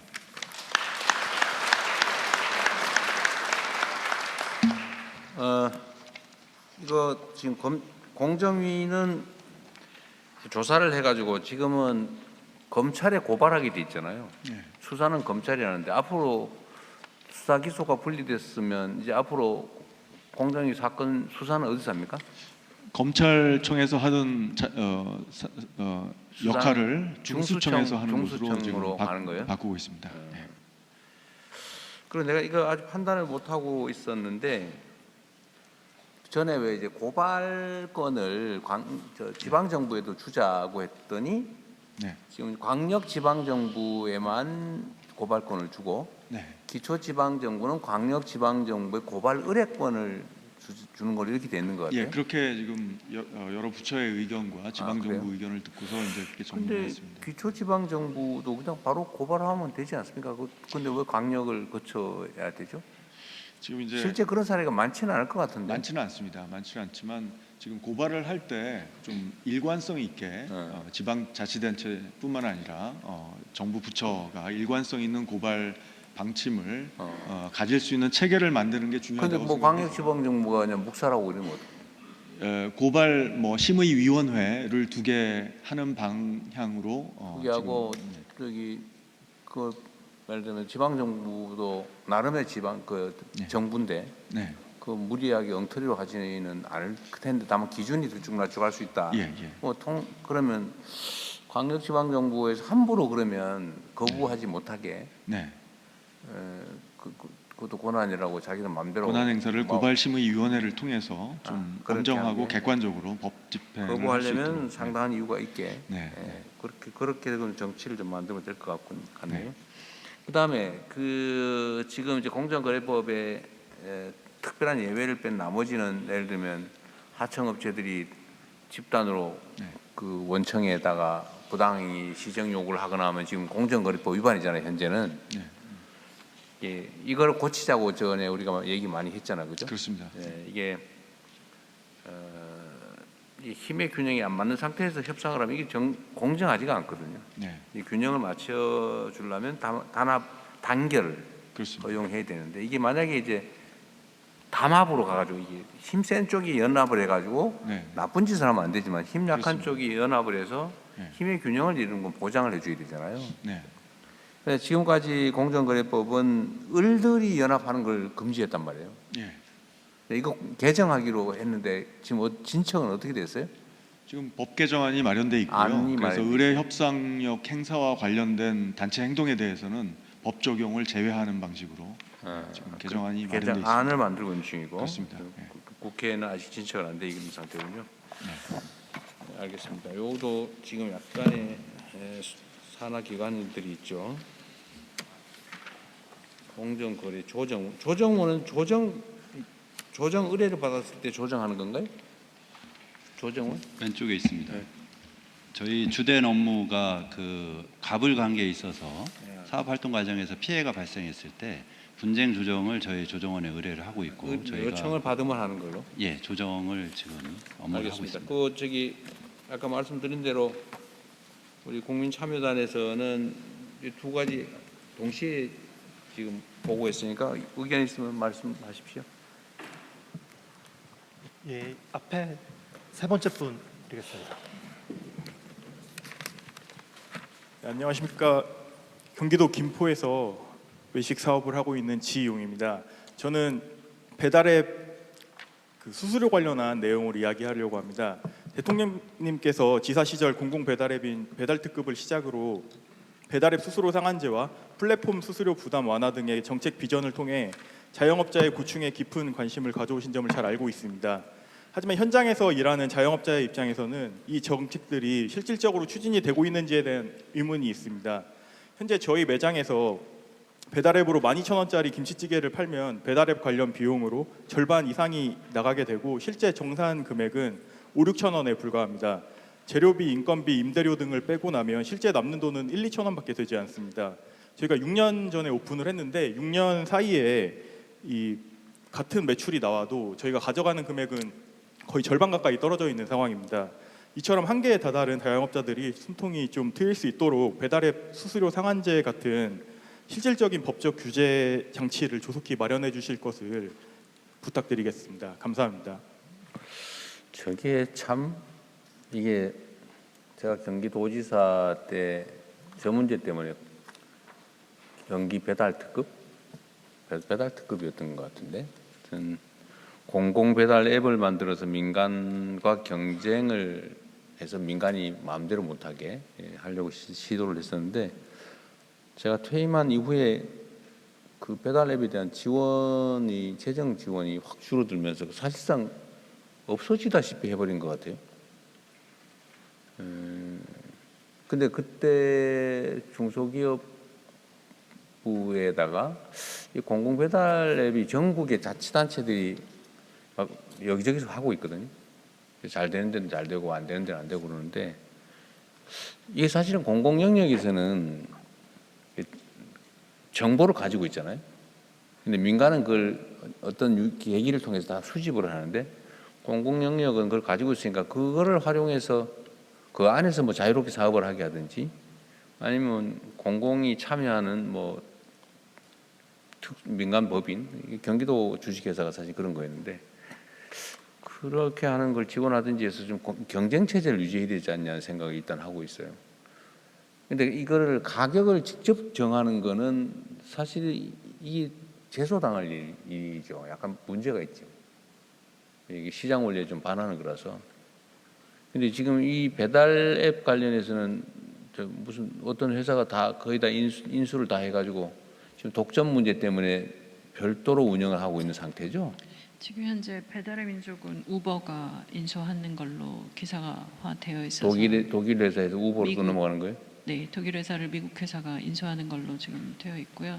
배달앱 같은 경우는 이제 그 사회적 대화기구에서 굉장히 많은 논의들을 하고 있는데, 조금 더 복잡해지고 있는 것이 라이더들하고, 그 다음에 배달 앱의 수수료하고, 그 다음에 사업자들의 수수료하고, 이런 부분들이 좀 복잡해진 부분들이 있으면서 그 진도가 좀 덜 나가고 있는 것 같습니다. 그리고 말씀 주셔가지고 수수료 문제랑 좀 더 검토는 했었는데, 이게 점차적으로 그 정부 지원 재정이 예전에 농식품부가 지원하던 그 금액이랑 이렇게 따져보면 재정이 꽤 많이 들어가는 것 때문에 지금 이제 계속 그 공정위 업무하고도 관련이 있는데, 이게 전에 그 배달 앱 회사들 3개인가를 독일 회사가 인수를 해가지고 이걸 한 회사가 다 인수하는 걸 허용할 거냐 말 거냐 그때 하다가 그 뭐 대충 그냥 되는 걸로 이렇게 결론이 났던 것 같아요. 일부 지분을 매각하는 뭐 그 명령은 있었던 걸로 알고 있습니다. 근데 그 후에는 못 챙겨본 모양이군요.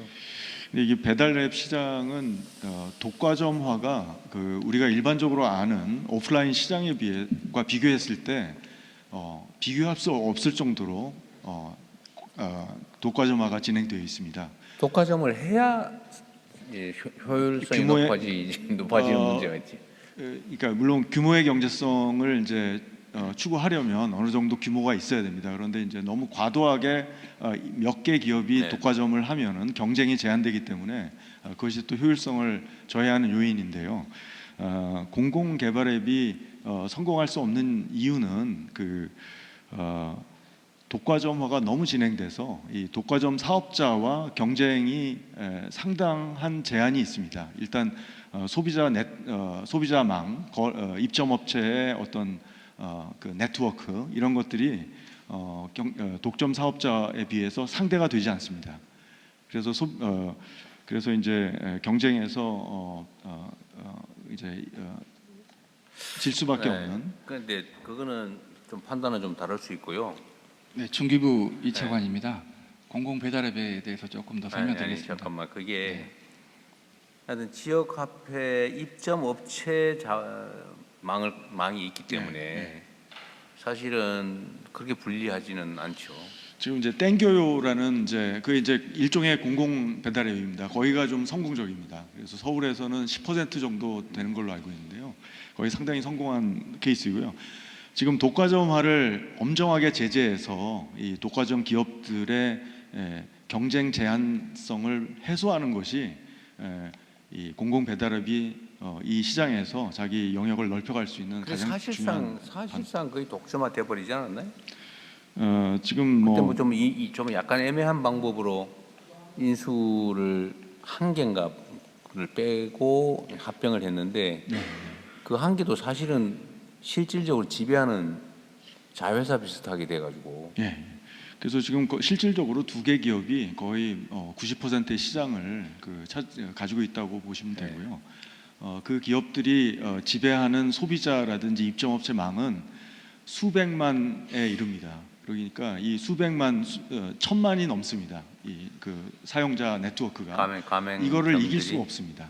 그래서 여기에 대해서는 독과점 규제를 철저히 해서 엄정하게 해서 이 독과점 기업들이 경쟁을 해서 수수료를 낮추게 하는 것이 입점업체들에게 가장 이로운. 실제로는 경쟁이 이미 없는 상태가 되어버렸는데. 지금 이제 경쟁을 하도록 저희가 지금 제재하고 있습니다. 제재하고 지금 사실 우리나라가 수수료율이 수치로 비교하면 다른 선진국보다 높은 건 아니에요. 그렇다고 낮은 것도 아니에요. 평균 이상인 건 맞습니다. 그런데 우리나라는 입점업체의 밀도가 다른 선진국과 비교할 수 없을 정도로 높습니다. 그래서 이 배달앱들이 상당히 높은 10% 이상의 영업이익률을 누리고 있어요.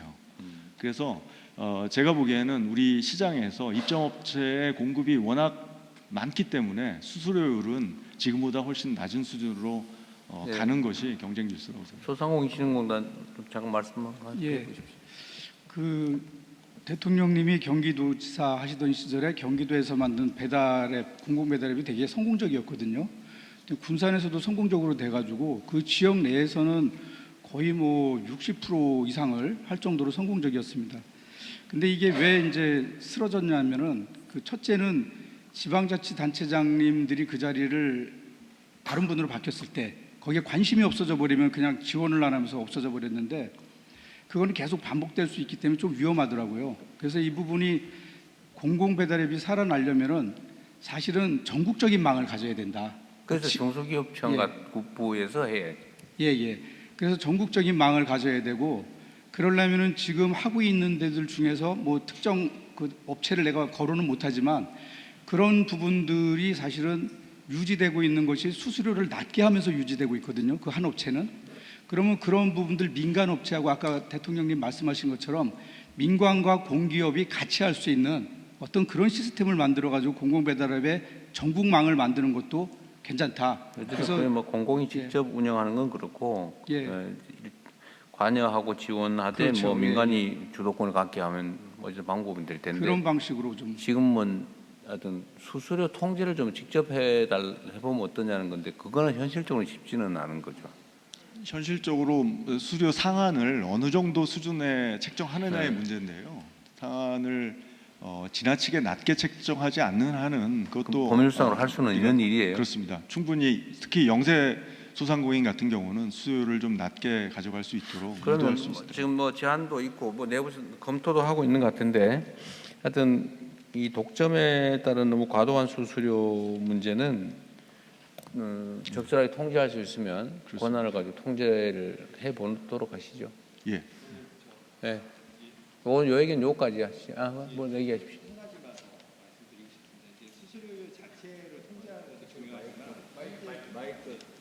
마이크 안 나오나 봐.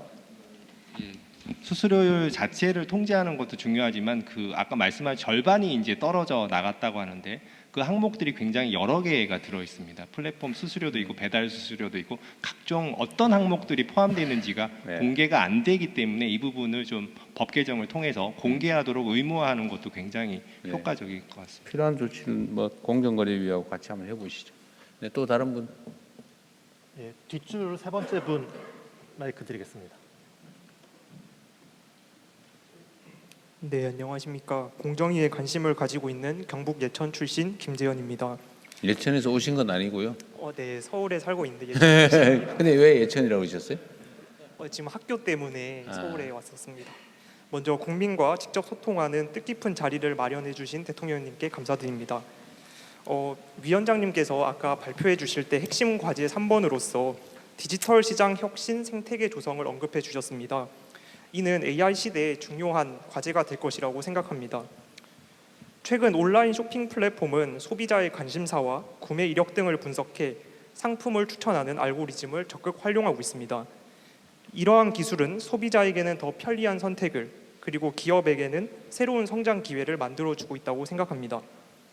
하지만 그 과정에서 플랫폼이 직접 판매하는 상품이나 계열사 서비스를 우선적으로 노출할 수 있고, 또 중소기업과 소상공인, 지역 기반 판매자들이 소비자와 만날 기회를 충분히 확보하지 못할 수 있겠다는 우려가 듭니다. 반면 플랫폼 기업 역시 어디까지가 소비자 편익을 높이는 혁신이고 또 어디부터가 공정한 경쟁을 저해할 수 있는지 판단하기 쉽지 않은 측면이 있을 것이라고 생각합니다.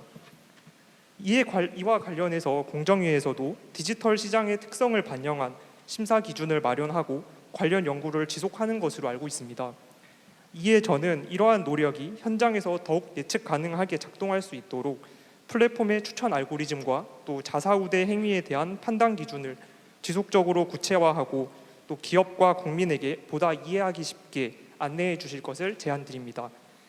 기술이 시장의 미래를 만든다면 공정한 기준은 그 미래를 모두가 함께 만들어 갈 수 있도록 하는 출발점이라고 생각합니다. 경쟁과 혁신이 함께 성장하는 시장을 위해 공정위가 앞으로도 중심적인 역할을 해주시기를 기대하며 제안을 마치겠습니다. 감사합니다. 네, 또 한두 분만 더 들어보고.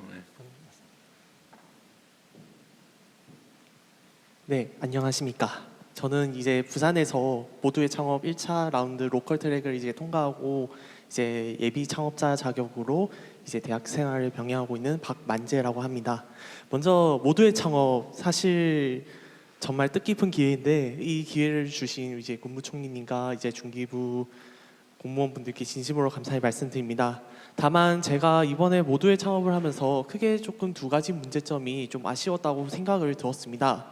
먼저 중기부에서 조금 모두의 창업이 이제 올해는 처음이다 보니 다소 조금 지침적인 측면에서 통일되지 않았던 것 같습니다. 제가 이제 로컬 트랙을 진행을 하고 있는데 원래 보통 나라 돈을 쓴다 하면은 이제 가업 지시를 다른 사람 제3자한테 넘길 때 가업 지시서를 내고 그에 대한 결과 보고서를 한 개 받는 걸로 되어 있는데 비교 견적서만 내면 됩니다라고 되어 있길래 이제 그거에 대해서 경제진흥원에 물어보니 지역경제진흥원에 물어보니 이거는 소진공에 물어보셔야 돼요. 저희도 지침을 제대로 못 받았습니다라고 하는 겁니다. 그래서 소진공한테 물어보니 이거는 지역에서 알아서 판단해 주셔야 됩니다라고 하는 부분에 있어서 이러면은 나중에 문제가 생겼을 때 과연 서류가 미비했다는 이유로 이 돈이 한수가 되면 어쩌지라는 걱정적인 측면에서 조금 앞으로 창업 전반적인 사업에 있어서 조금 지침이 통일화되었으면 좋겠다는 생각이 들고, 두 번째는 창업 신청을 하는 페이지가 조금 일원화되었으면 좋겠습니다. 모두의 창업 지금 로컬 트랙도 있고 로컬 트랙과 일반 트랙은 모두의 창업 홈페이지에서 받고 있는데 이제 2기에서는 기보나 학교에서 자체적으로 받는 걸로 되어 있는데 이게 아무래도 분산되어 있다 보니 모두의 창업이 과연 이게 맞는 건가? 약간 지침이 오히려 통일되지 않는 느낌으로 인하여 조금 현장에서 혼란성이 조금 있습니다. 이제 3월 달에 창업 관련 페이지에서 창업 24호 점진적으로 통일하신다고 하신 만큼 모두의 창업을 시작으로 하여 창업에 대한 신청 페이지가 조금 일원화되었으면 좋겠습니다. 감사합니다. 네, 한 분만 더 할까요? 예, 가운데 파란 옷. 예, 안녕하십니까. 저는 한 중견기업에서 소액주주연대 대표를 맡고 있는 23살 신은수라고 합니다. 예, 그 다름이 아니라 아까 전에 그 공정거래위원회 위원장님께서 그 PPT를 띄워서 그렇게 잘 말씀을 해주셨는데 거기에 있는 내용 중에 하나가 재벌그룹에서 그러니까 자녀의 기업에 부당 지원하는 것을 막겠다라고 말씀을 해주셨습니다. 그런데 마침 제가 또 소액주주연대 어떻게 보면 주주운동을 하고 있는 그 기업이 이것에 해당되는 기업이어서 잠깐 말씀드리려고 제가 발언권 요청했습니다. 이제 이 그룹 같은 경우에는 이제 그룹 내 건설사를 시켜서 자녀 회사에 좋은 아파트 건설 기회를 헐값에 팔아서 자녀 기업이 순식간에 300억 원의 차익을 이제 보게 만들었고, 그리고 그 과정에서 이제 아파트 시행사를 하려면 돈이 필요하니까 그룹 계열사를 동원해서 그 막대한 자금을 자녀 개인 회사에 저리로 대출을 해줬습니다. 근데 다행히도 이제 공정거래위원회에서 이제 열심히 이 시장 감시 활동을 해주신 덕분에 그것을 적발하는 데까지는 성공을 했는데 이제 6월에 그거에 관련해서 이렇게 된다면 총수 개인에게 500억 원까지의 그 과징금이 나갈 수 있다라는 내용이 보도가 되자마자 총수가 갑자기 핵심 계열사에서 이사회를 소집을 해서 그러니까 그룹 계열사가 그룹 총수에게 500억 원을 그러니까 빌려준다라고 하는 내용을 갑자기 의결을 합니다. 참 똑똑하게도 한 번에 이 돈을 빌려주는 것도 아니고 차입 한도만 설정을 하는 방식으로 자기가 이제 이 500억 원을 빌린 것에 대한 이자를 계열사에 줘야 하는 부분을 굉장히 많이 절감까지 성공을 했습니다. 만약 이렇게 해서 이 500억 원을 가지고 이 자기한테 나올 수 있는 과징금을 내고 이런 걸 실제로 제재 없이 두고 그냥 보고만 있게 된다면 이것은 시장에 아무리 이 총수 일가의 법정 리스크나 벌금 리스크가 있어도 계열사의 자금력이 튼튼하면 이걸 어떻게든 수습할 수 있다라는 아주 나쁜 신호를 줄 가능성이 높다고 생각합니다. 그리고 그 약간 부연을 하자면은 그 공정위의 부분은 아닙니다만은 이렇게 계열사의 현금이 많은데도 지주회사를 통해서 자기가 배당을 챙겨서 현금을 확보하는 방식이 아니라 굳이 이 차입이라는 방식을 사용한 것은 저는 이 법인세와 배당소득세를 우회하기 위한 그 탈세의 의도도 좀 있다고 생각을 하고 있습니다. 이런 부분에 대해서 대통령님이야 국무위원분들과 그 관계부처 공무원 여러분들께서도 관심을 가지고 이런 좀 부당 거래 행위를 잡을 수 있게 많이 노력해 주셨으면 좋겠습니다. 감사합니다. 아까 앞에 그 손 드신 여성분, 네, 그걸 마지막으로.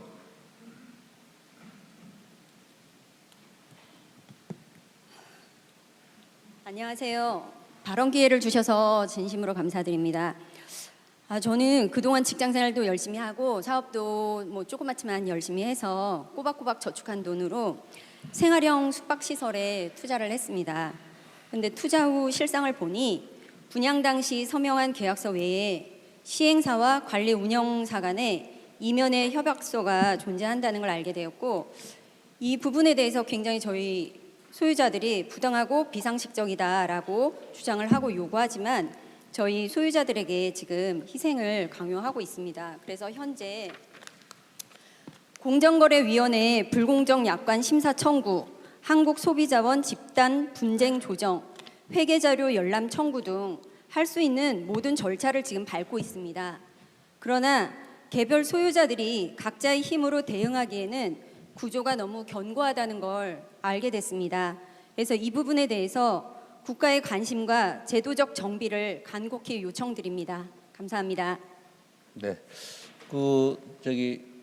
온라인상의 의견들은 또 한번 내주시기 바랍니다. 디페이커님 등 많은 분들이 배달앱 문제를 지적하시면서 소상공인, 배달 노동자, 소비자가 상생할 수 있는 방안이 필요하다는 의견을 주셨습니다. 김종수 디원님 등 여러분이 대기업의 관행적 담합을 뽀리 뽑을 수 있도록 강력한 조치가 필요하다는 의견도 주셨습니다.